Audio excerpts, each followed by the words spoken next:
ভারতীয় সীমান্তরক্ষী বাহিনী বিএসএফ রাতের অন্ধকারে বাংলাদেশ অংশে ঢুকে কেটে দিয়েছিল। সেই বাঁধ কাটার ফলে 2024 সালের আগস্টে ঘটেছিল ভয়াবহ বন্যা।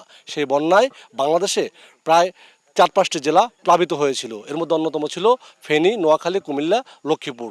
এবং এ সকল অঞ্চলে বন্যার পানি ঢুকে বেশ কয়েকদিন স্থায়ী হয়েছিল। সেই বন্যার পানি এসব এলাকায় 5 থেকে 7 দিন, 6 থেকে 7 ফুট পর্যন্ত স্থায়ী হয়েছিল প্রায় 1 সপ্তাহ ধরে। এতে করে চরম ভোগান্তিতে পড়েছিল এই অঞ্চলের বাসিন্দারা। সেই বন্যায় প্রায় 3,000 কোটি টাকার মতো শুধু ফেনী অঞ্চলেই ক্ষতি হয়েছিল এবং প্রাণহানি ঘটেছিল প্রায় 35 জনের মতো।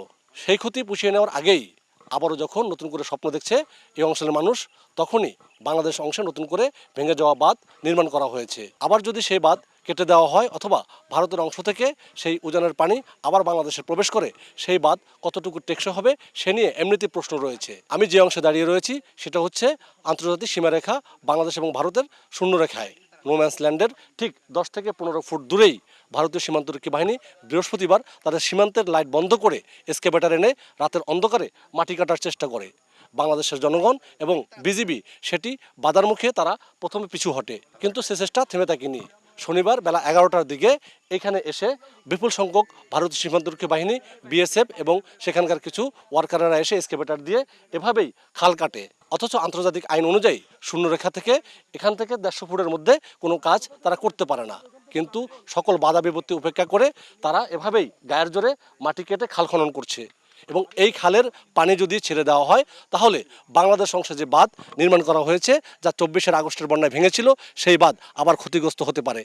এবং সেই বাঁধ যদি ক্ষতিগ্রস্ত হয়, ভারতের উজান থেকে যদি পানি আবার ছেড়ে দেওয়া হয়, তাহলে সেই বাঁধ দিয়ে ঢুকে 24 সালের মতো আবার ভয়াবহ বন্যার কবলে পড়তে পারে এই অঞ্চলের মানুষ। সেই আশঙ্কায় এখন প্রহর গুনছে তারা। আবহাওয়া একটু খারাপ হলে অথবা ভারতের অংশে যদি বেশি বৃষ্টিপাত হয়, তাহলে বাংলাদেশ অংশের ফেনী, নোয়াখালী, লক্ষ্মীপুর অংশের মানুষের ঘুম হারাম হয়ে যায়। কারণ 24-এর বন্যায় যেভাবে তাদের পানি এই অংশে ছেড়ে দিয়ে বন্যার ঘটনা ঘটিয়েছিল, আবার তার পুনরাবৃত্তি ঘটতে পারে বলে তারা মনে করছেন। ভারতীয় সীমান্তরক্ষী বাহিনী বিএসএফ জোর করে যে খাল খনন করছে, এ বিষয়ে আমরা কথা বলবো স্থানীয় কয়েকজনের সাথে। আমরা এলাকাবাসী সবাই মিলে হের করে বাধা দেওয়ার চেষ্টা করছি, হেরা শুনে নাই।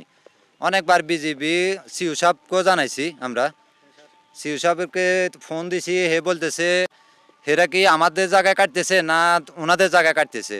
তো বলতেছি যে স্যার, ওরা ফিলার থেকে 20 গজ 10 গজ সামনে কাটতেছে, তাইলে আমাদের জায়গায় কাটতেছে। এই যে খালটা কাটি দিছে, এখন আমাদের জায়গাটাই ভাঙবো, হেদের এটা ভাঙবো না। তারপরে অনেকক্ষণ পরে 1-1.5 ঘন্টা এলাকাবাসী রোধ করার চেষ্টা করছি, হেরা রোধ নাই, বিজিবি আসে নাই। পরে 1-2 ঘন্টা পরে বিজিবি আসছে, আসি বিজিবি হেরগো সাথে কি কথাবার্তা বলছে, এইটুকু হেরগো কাজ হেরা কাজ জোরে করি চলে গেছে। আমরা এলাকাবাসী যথেষ্ট চেষ্টা করছি যে আমরা রোধ করতে পারি নাই, বিজিবি অটল ছিল। ফোন করছি, ভিডিও ছিল না, আমরা চেষ্টা আমরা করছি। আর এবং কি ওই ওই পাশে এটা খোলা, এখান দিয়ে ওইখান দিয়ে পানি ঢুকি, এখন পানি সেম আগের মতন সেম পানি বাংলাদেশের ভিতরে ঢুকবো। তো এই আগের মতনই হয়েছে যে এত টাকা ফায়দা কি, এত টাকা আমরা ইয়া করি এখানে কোটি কোটি টাকার বাঁধে লাগাই, ফায়দা কি, সেম সেম হয়েছে যে আগের মতনই হয়ে যাবো পানি বাংলাদেশের দিকে সব ভাঙ্গি চুরি শেষ হয়ে যাবো। এলাকাবাসী সবাই এখানে জড়িত হয়েছিলাম। জড়িত হওয়ার পরে এর করে অনেক দাফাচাপা করছি, এরা মানতেছে না, এরা গুলি ধরে রাখছে। আবার আমাদের বিজিবি আসছে, বিজিবি আসার পরও বিজিবিও কিছু করতে পারে নাই, এরা খাল কাটিয়ে চলে গেছে। আমাদের 1000 কোটি টাকা দিয়ে আপনার বেরিবাদ তৈরি করছে, বেরিবান্ধের ফাঁস দিয়ে এরা আবার নতুন করে নতুন সরা খাল তৈরি করে রেখেছে। আমাদের বেরিবান আর কোনো কাজে আসবে না। এখন আবার আগের মতো পানি আগে যেভাবে ঢুকছে ফেনী ডিস্ট্রিক্টে এইভাবে ঢুকবো। আমরা এখন আসলে দর্শককে দেখানোর চেষ্টা করব যে আমাদের পিছনে যে খালটি খনন করা হয়েছে তা নোম্যান্স ল্যান্ড থেকে আসলে খুব কাছাকাছি 10 থেকে 15 ফুটের মধ্যেই। ভারতীয় সীমান্তরক্ষী বাহিনী বাধা পেলে সাময়িকভাবে কাজ বন্ধ রাখে, আবার এখান থেকে বাংলাদেশ অংশের জনগণ চলে গেলে অথবা বিজিবি চলে গেলে পুনরায় তারা আবার কাজ শুরু করে। তাদের এই গুপ্ত কাজ কতক্ষণ চলবে, কতক্ষণ বা এভাবে বাধা দিয়ে রাখা যাবে, সেটি এখন প্রশ্নের বিষয়। ফেনীর যে সীমান্ত রয়েছে সেখানে 2157 যে পিলার, সেখানে কিন্তু এখান থেকে কাছাকাছি সেই পিলারের কাছাকাছি জায়গায় কিন্তু তারা নোম্যান্স ল্যান্ডের মধ্যেই এ সকল বাঁধ নির্মাণ করছে।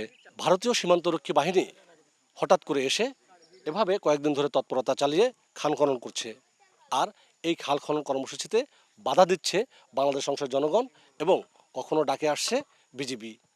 কিন্তু তাদের এই গোপনে এভাবে খাল কাটা কতক্ষণ ধরে রাখতে পারবে, প্রতিরোধ করতে পারবে বাংলাদেশ সংসদের জনগণ, তা এখন নির্ভর করছে সংশ্লিষ্ট যে কর্তৃপক্ষ রয়েছে তাদের কর্মকাণ্ডের উপরে।